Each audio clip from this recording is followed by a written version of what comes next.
Hola chicas y chicos, bienvenidas y bienvenidos de nuevo a Blip. En el tutorial de hoy vamos a seguir hablando de oraciones subordinadas y en este caso vamos a hablar de las oraciones de relativo. Este tipo de oraciones se denominan en castellano, en español, oraciones adjetivas o de relativo, lo que ya da una idea de la función que va a realizar este tipo de oración o estos tipos de oraciones dentro de la oración en la que se incardinan. Así que, como siempre, atentos, atentas y comenzamos. En el corte anterior os comenté que este tipo de oraciones, a las relative clauses, se la denomina en español adjetiva o de relativo. Lo que quiere decir esto es que la función que van a realizar estas oraciones es muy similar a la que van a realizar los adjetivos en una oración, que no es otra que dar información extra o dar información necesaria sobre algún elemento de la oración. En este caso, en este sentido, vamos a diferenciar dos tipos de oraciones en inglés. Vamos a diferenciar las oraciones defining, que dan información que es necesaria, y non-defining, que van a dar información que no es necesaria o que es extra. Nosotros vamos a comenzar en este tutorial por las defining. Antes de continuar con las oraciones de relativo defining que he comentado anteriormente, vamos a hacer un pequeño inciso. Recordad que en la introducción os comenté que a estas oraciones en castellano, en español, también se les denomina adjetiva o de relativo porque realizan la misma función que realizaría un adjetivo en cualquier oración. ¿De acuerdo? Y esto lo vamos a ver con un ejemplo. Imaginaos que yo tengo la siguiente oración.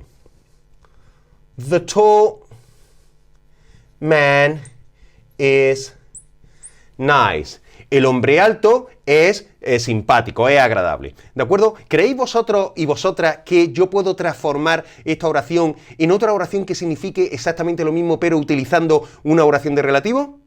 Pues efectivamente sí, y lo vamos a hacer de la siguiente manera. Yo puedo transformar esta oración de la siguiente forma y decir: The man who is tall is nice. Fijaos, el hombre alto es simpático, el hombre que es alto es simpático. ¿Sabríais decirme cuál es la oración de relativo que yo tengo en el segundo caso? Efectivamente, sería esta oración. ¿De acuerdo? Y fijaos, estamos diciendo, en este caso, lo mismo que diría... estaríamos realizando la misma función que estaría realizando la palabra to en el ejemplo 1. Los vamos a numerar.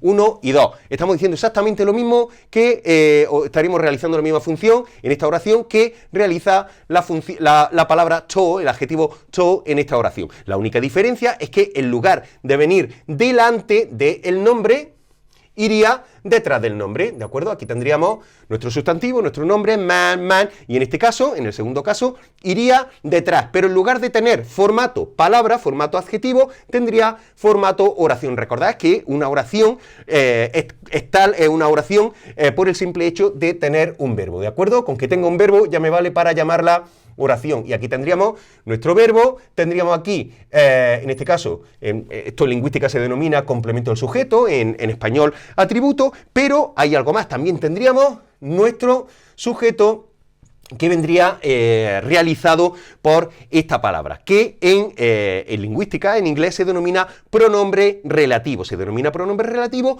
porque realiza dentro de esta oración, que es la oración de relativo, the relative clause, la función de sujeto, ¿de acuerdo? Y que refiere a una palabra que viene antes, que se denomina antecedente, ¿de acuerdo? Y que del cual toma todas las propiedades semánticas, digamos, de significado para poder funcionar como sujeto dentro de esta oración. ¿De acuerdo? Pues como veis, esta oración de relativo está realizando la misma función que realizaría este adjetivo en esta oración. La diferencia es que en lugar de ir delante del nombre, iría detrás del nombre, pero estamos haciendo exactamente lo mismo. En este caso, estamos diciendo, extendiendo el significado de la palabra hombre, del cual nosotros estamos hablando, y en este caso también lo estamos haciendo, pero en otra posición. ¿De acuerdo? Bien, pues esta sería la función que realizaría la oración de relativo en este ejemplo. Y ahora vamos a ver, ahora sí, ya que tenemos un ejemplo, vamos a ver en qué consisten las oraciones de relativo defining. Bien, vamos a hablar ahora de las oraciones de relativo defining. Defining relative clauses. ¿Por qué creéis que tienen ese nombre? ¿Por qué creéis que se denominan defining? Pues precisamente porque lo que hacen es definir la referencia del antecedente. Lo voy a mostrar con un ejemplo. Imaginaos el ejemplo que he puesto anteriormente. The man who is tall is nice. Imaginaos que yo le dijese a un amigo mío o a otra persona lo siguiente. The man is nice, ¿ok?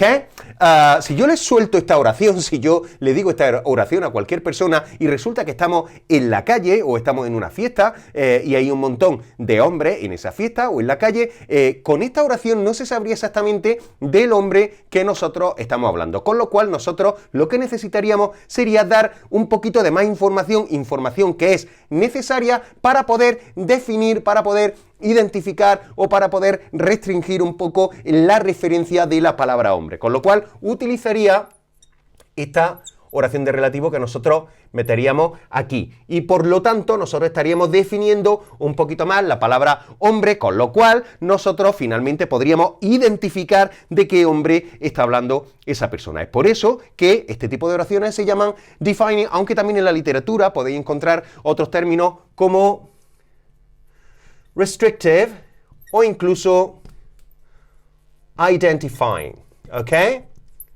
Por la razón que he comentado anteriormente, porque lo que necesitamos es identificar al antecedente, necesitamos identificar la persona o la cosa, también veremos ahora los tipos de antecedentes que podemos tener, para saber realmente de qué hombre, en este caso, estamos hablando. ¿De acuerdo? Pues bien, esta sería la razón por la cual este tipo de oraciones se llaman defining relative clauses, puesto que estoy utilizando una información que es necesaria para saber de qué hombre, en este caso, estoy hablando.